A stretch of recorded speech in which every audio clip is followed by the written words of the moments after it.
So, hi everyone, thank you for watching. And today I've got the absolute pleasure and the absolute honor of talking with Joey Beltran, the Mexicutioner, currently bare knuckle boxing heavyweight champion of the world for BKFC or Bare Knuckle Fighting Championship.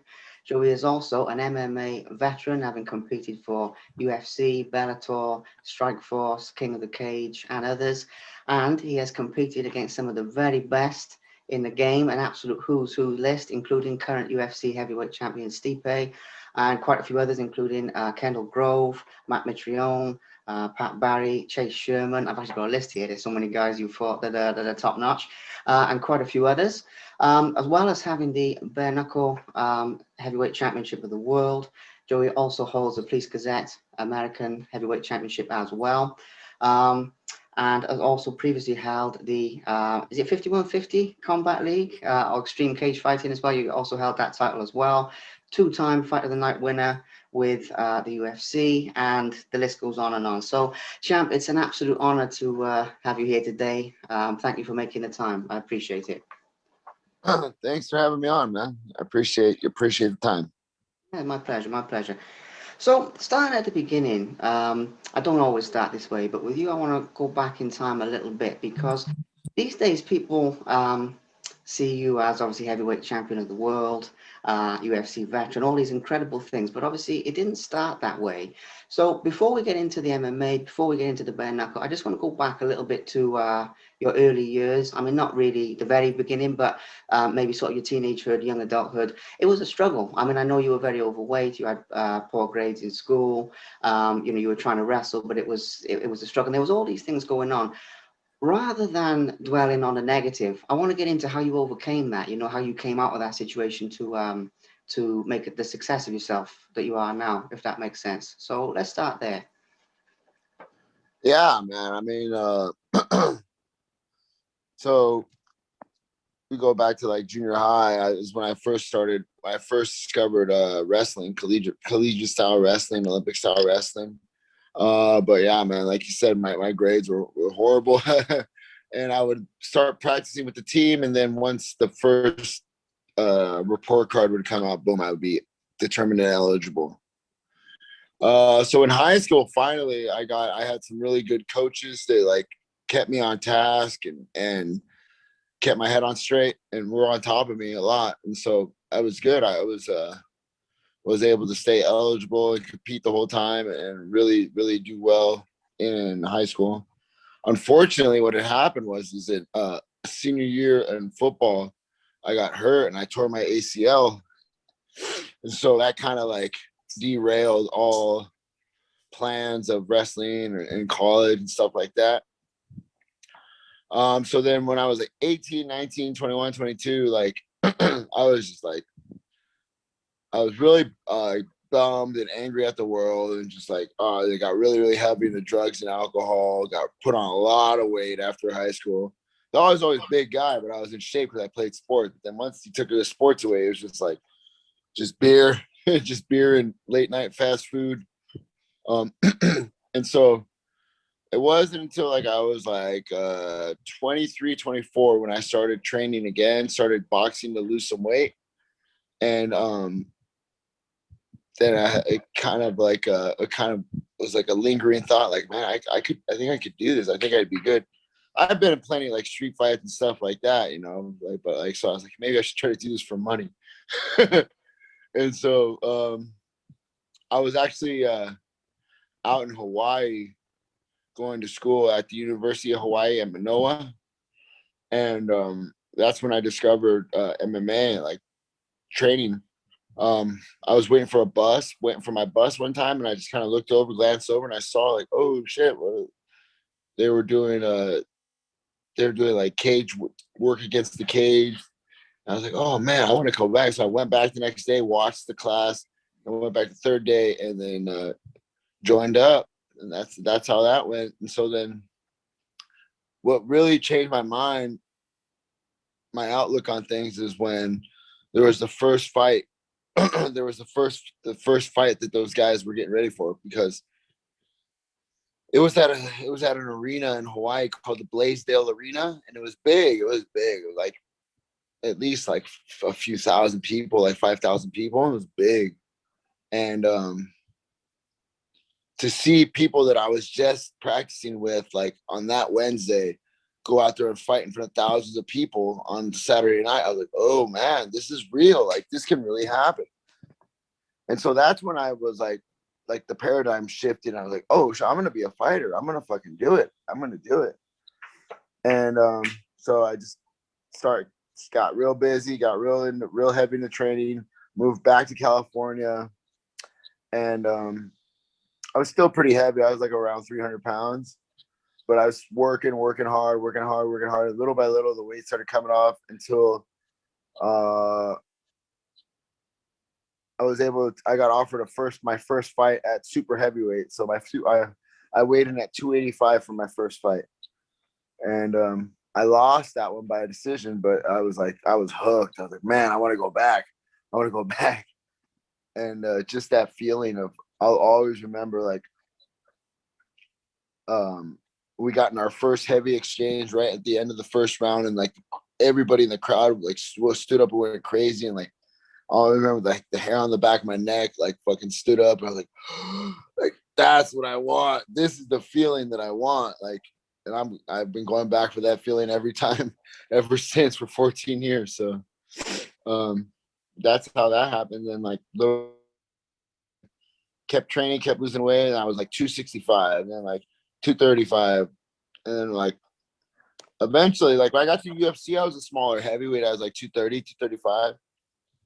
And that's another cool thing I always like to point out is that when I started fighting, I was like, I gave myself a 3-year goal, a 3-year limit. Like if I don't make it to a big show in 3 years, so then I'm gonna stop, because I'm not gonna be one of those guys that just fucking stays on the regional shows and just, you know, like a local hero. Like, no, man, I want to go big. I want to go big, or I'm done.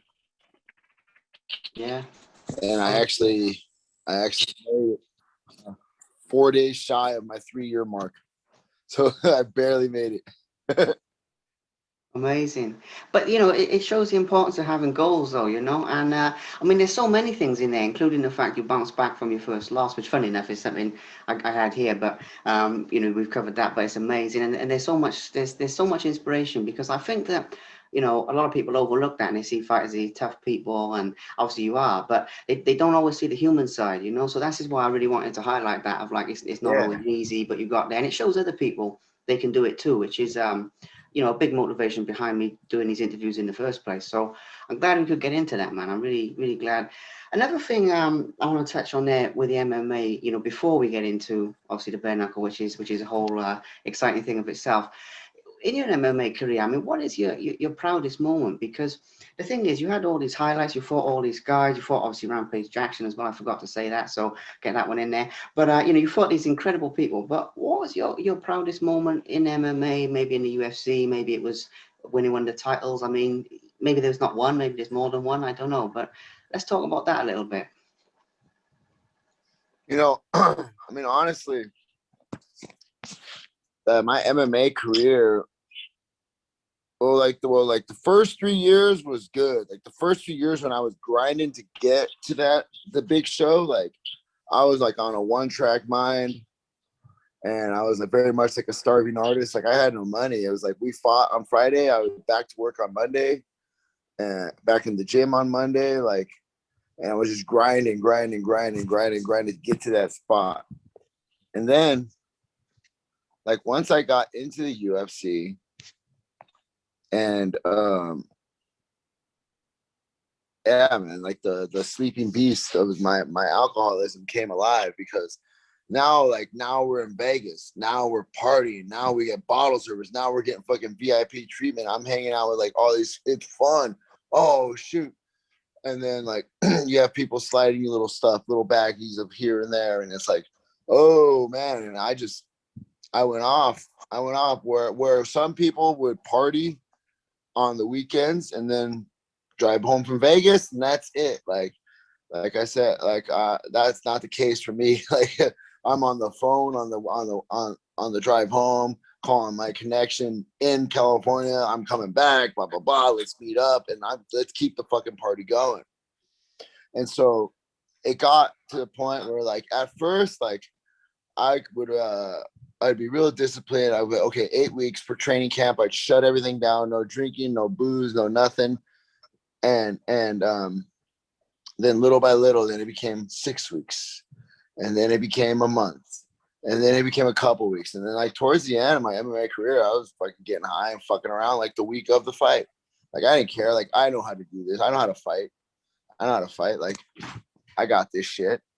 And so it's crazy when I think back like how many times like fights that I went out and fought like in like I'm the highest level, man. In UFC, like where my fucking personal life was like on fire. Where literally the house was on fire back home, and I'm getting on the phone, fucking arguing with my ex-wife. Boom, hanging up. All right, let's fucking go. Let's go fight. And it's like, man, my head was never able to really be in it. And it's just a testament to like, I look at the positive, like, fuck, man, I still put on some crazy fights, but like, man, I can get real negative and sad when I think about like how good I could have done if I would have had my head on straight, if I would have had my home life in order.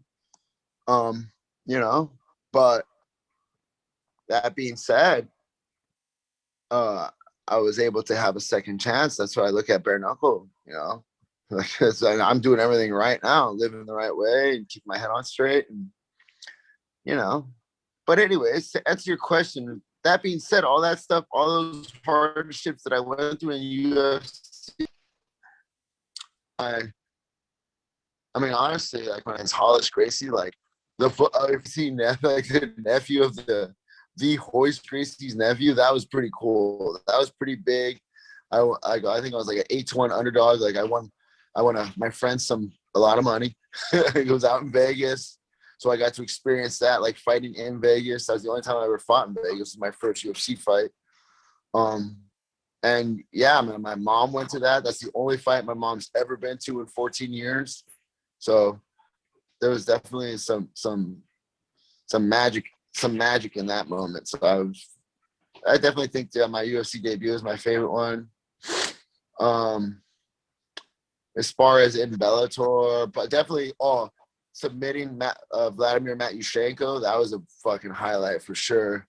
Because once again, like my brother, that was the first time my brother ever got to watch me fight live. My sister's been so many of my fights. She used to go watch back in the old Total Combat days, the regional show in San Diego, where I came up in. Like she was always at those ones, so she's seen me fight a lot.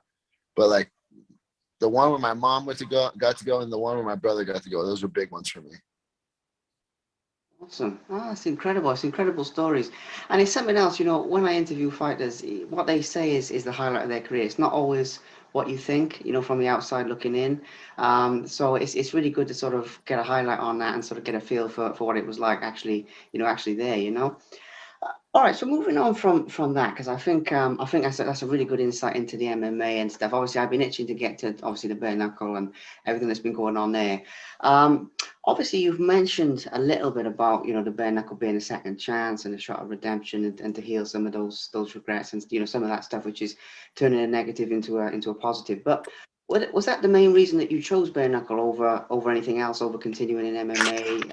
I mean, when you first got the offer, what sort of went through your mind in the beginning? No, so here's what had happened is that finally in August of 2017, I checked into rehab, and I spent 4 months at rehab, in the rehab place called the Fellowship Center in Escondido, California. Fucking phenomenal program, saved my life, saved countless other people's lives as well. And so I went there, and then I came out, and I was still like, what was I doing? Oh, I was driving for Amazon. I was driving delivery trucks for Amazon and just hating life. That job is so hard, man. Hundreds of stops a day. It's ridiculous. And anyhow, I was like driving one day. I was sitting down at this fast food place eating a burger, just hating life. And then my old manager called, and he's like, "Hey, how you doing, champ? Are you in shape? You been training?" I was like, yeah, sure. Just totally just sure, yeah, man. He was like, well, what do you think? Sergey Karatanov, 5 weeks, 20 and 20. I was like, fuck, I'm there, man. I'm there because like I needed money and things weren't going so good. I hated Amazon. I was like, dude, $20,000 sounds good. Let's go.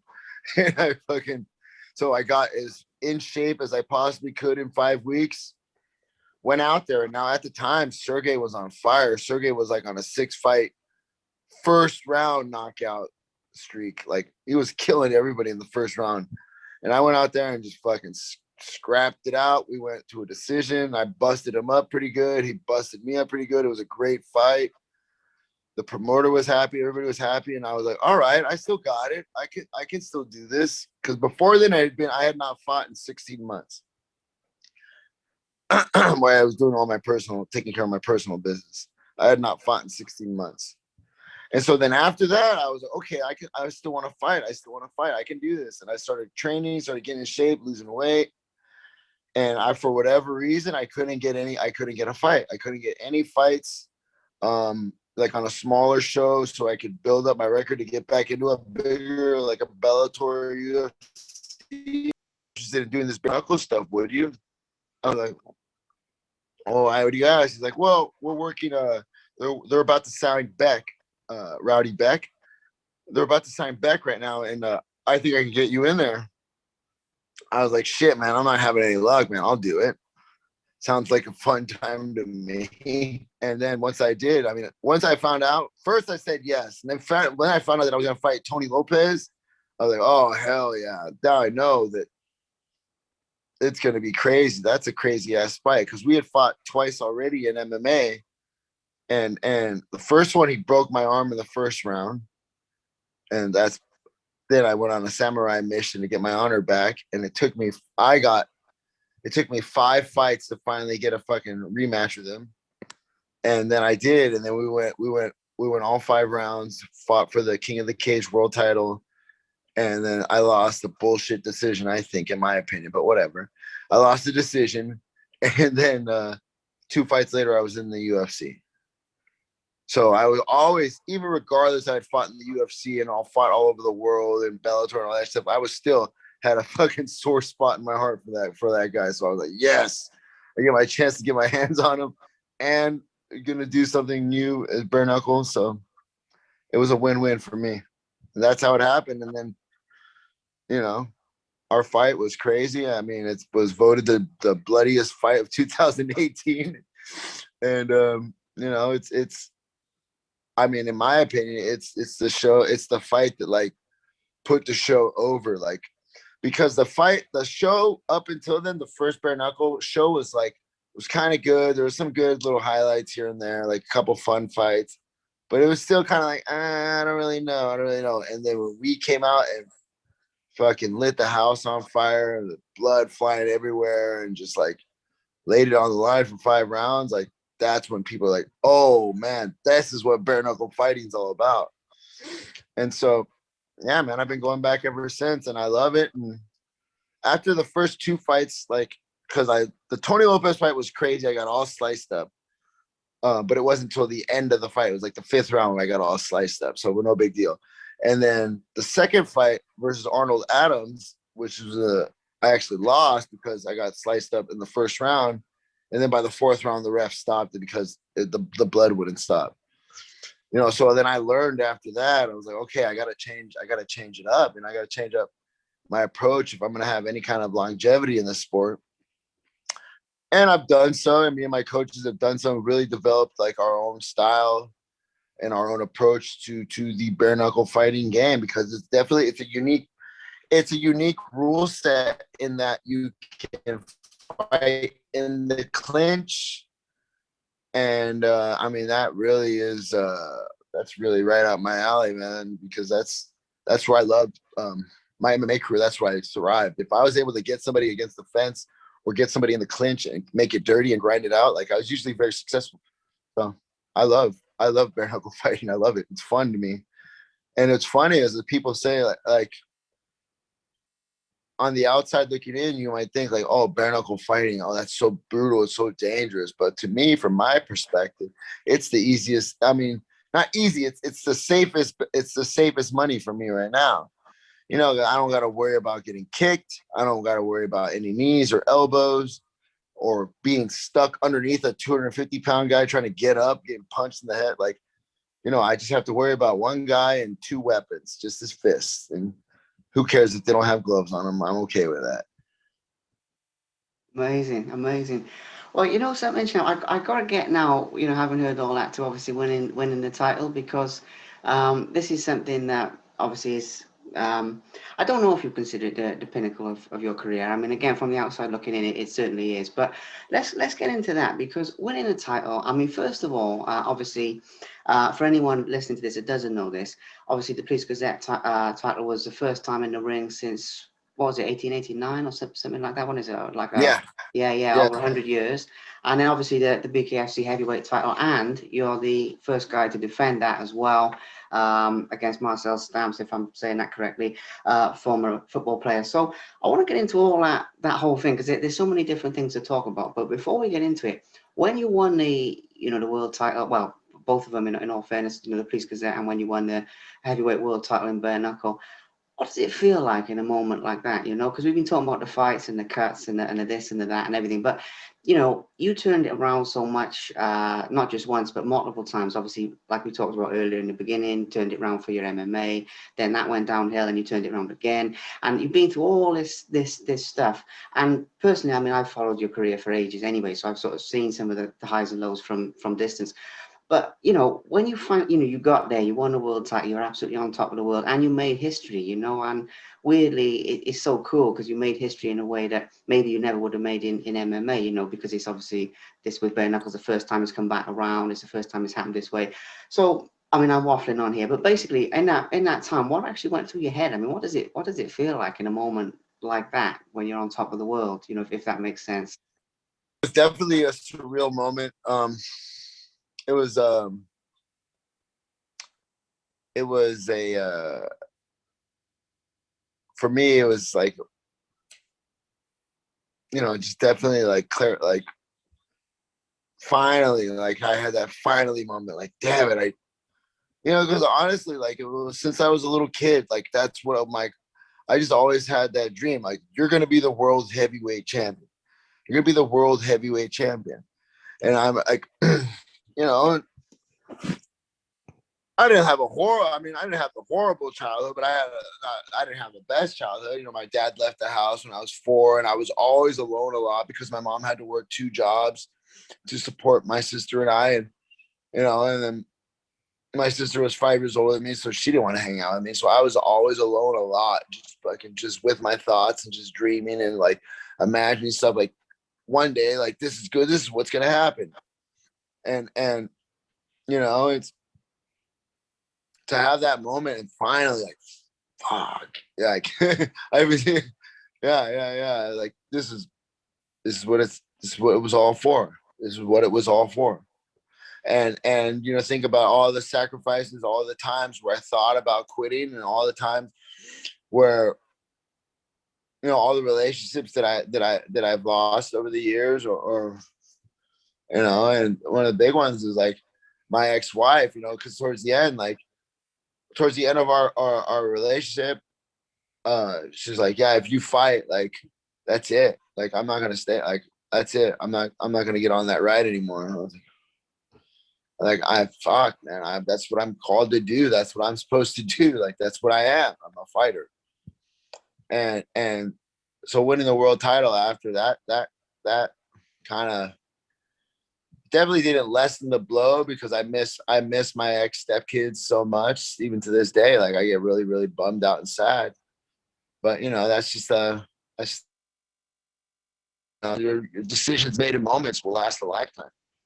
You know, but it felt really, really good to give that gift of a title to my family, to my mother, especially to my siblings, to my friends, my real friends that have been with me, since elementary school. Like it's crazy, and like, because when I was in the UFC and stuff like that, it's like you win one, lose one, win one, lose one, win one, lose one. Like, oh, like to a casual fan, which a lot of people are, like, oh, Joey loses a lot.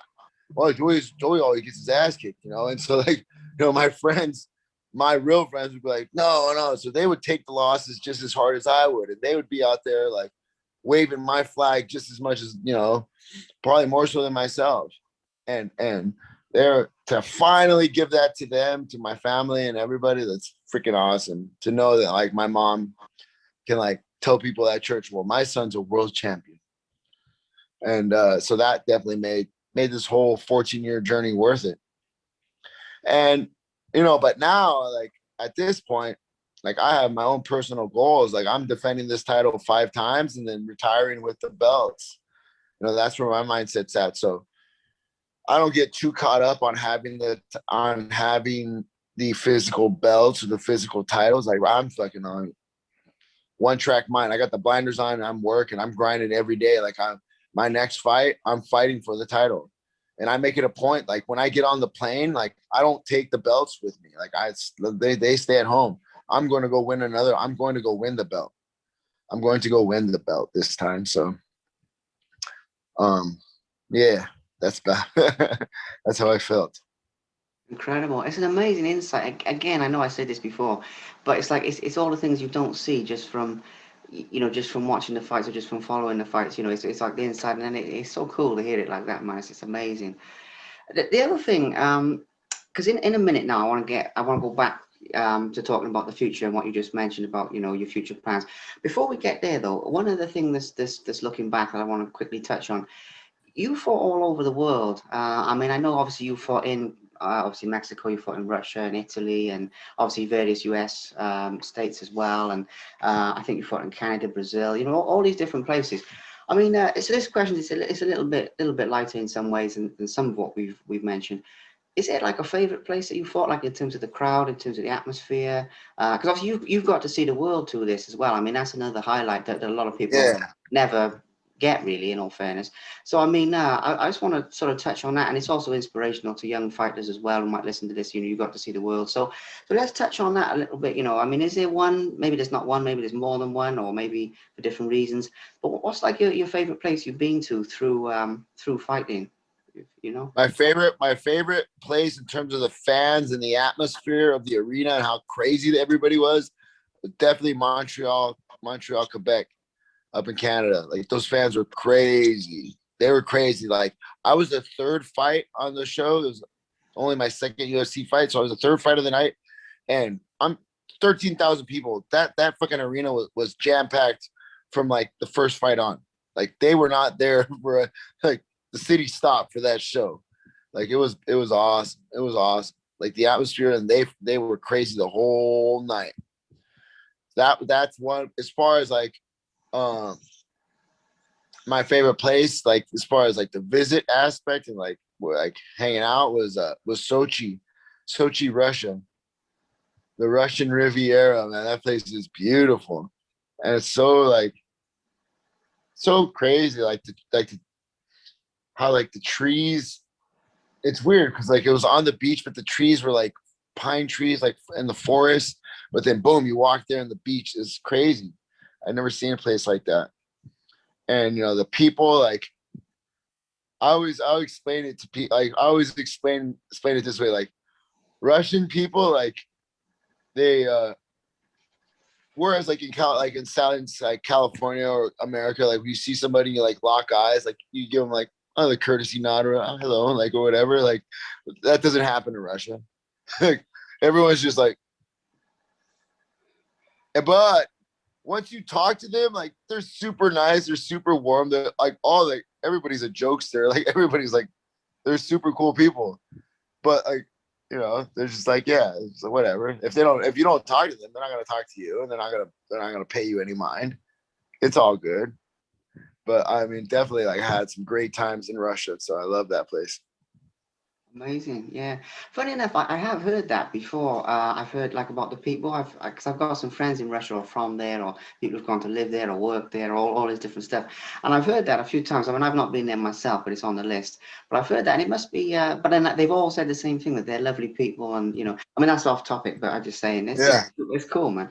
So talking about the future dreams and goals, and the future plans and all this type of stuff, because we spent a bit of time looking back, and we've got this. We got all this inspiration in there, which I'm so happy about because I mean that's exceeded my expectations already, to be honest, champ. So big thank you on that.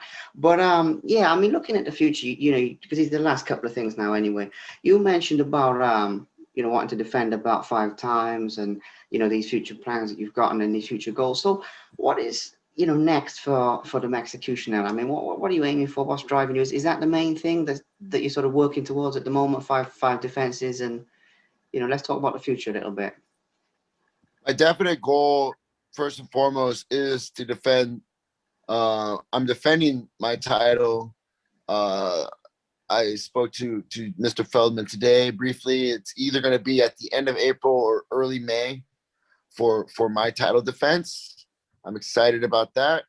Right now, it's Sam Shoemaker, but I've learned in the past in this promotion and this sport, you never know. I don't bank on finding somebody until we're fucking lined up about to walk out the curtain, because people get hurt, people get injured nowadays, people get COVID, like you never know. So you always just like, I just focus on just training and making myself the most dangerous version of myself every single time I get out there. So then after that, that'll be two, and I'll have three more left on my goal. But I mean, honestly, man, I mean, what's crazy is that the original dream, the original goal was to be a pro boxer, like traditional glove boxing. And every time that I was in MMA and I would start training, while I was actively competing for MMA, I would start training and focusing on boxing. I'm like, okay, I'm going to make my boxing debut. Then, like, the matchmaker or whatever would call from Bellator or whatever the case may be. And I'm like, oh, well, just financially, if you're going to start over in boxing, you're talking about making only maybe $1,000 or something like that compared to like what I was making in Bellator. Now, it would be purely for my own like bucket list, if you will. Like I want to make that professional boxing debut, and then I'll be pretty content after that with my career. Very cool. Very cool. Okay, so yeah, you will have been across most sports by then. I mean, because obviously MMA encompasses a whole bunch of stuff in and of itself. Then obviously BKB, and then obviously bare knuckle boxing, and then obviously traditional boxing. So that's very cool. Okay, I like that. Well, I'll be supporting you all the way, champ. Just to throw that in there. Again, it's a little bit off topic, but 100%. Um, Thank you. the last thing here really to touch on is I mean because that's everything in terms of questions, to be honest, because it's good because we've covered more than what I thought. You know what I mean? Like we've actually got more in there. I knew it would be good, but because you're a very open person, and there's been some really good stuff. So that's brilliant. But so that's it with questions. But I just always like to throw in there for my guests, if they have any final words for their fans, anything they'd like to say to their fans or their supporters. I'm talking very much about genuine supporters here, like we said earlier, people that have been through you with you, sorry, through the journey, and been with you all the way through the journey. So anything you'd like to say to them? I mean, if not, no worries. But if there's something there, let's throw it out there.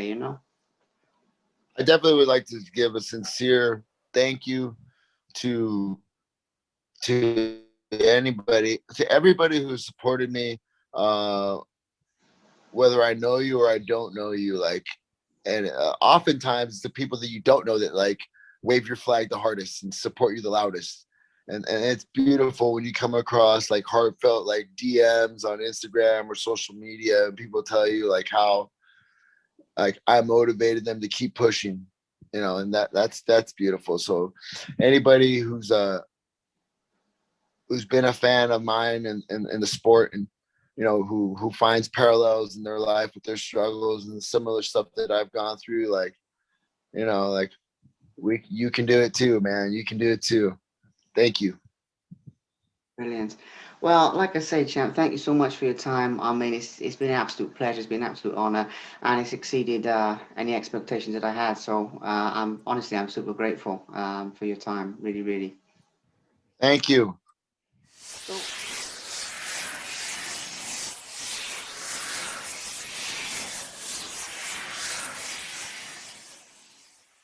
Pure Blue Limitless, the purest phycocyanin on the planet. This is taking the sports industry by storm with multiple world champions, Olympians, and many other world class athletes, all the way down to your regular gym goers and fitness enthusiasts, even amateur athletes, using this product to maximize their potential and move a step closer to the life of their dreams. This product works in a unique way on a cellular level. Unlike any other product on Earth, this is created with a patented photobioreactor technology that no one else in the world has access to, breaking down lactic acid and reconverting it into ADP. In other words, breaking the waste and reconverting it into fuel. You can train longer, harder, faster, and considerably outdo your competition. Whether you're just looking for more energy, whether you're a professional athlete or somewhere in between, this product is for you, boosting physical, mental, and emotional health through increased energy and amazing world-class anti-inflammatory effects that cannot be beaten. Thank you very much for watching. Please subscribe to the Simply Inspired YouTube channel, and there'll be more videos coming soon.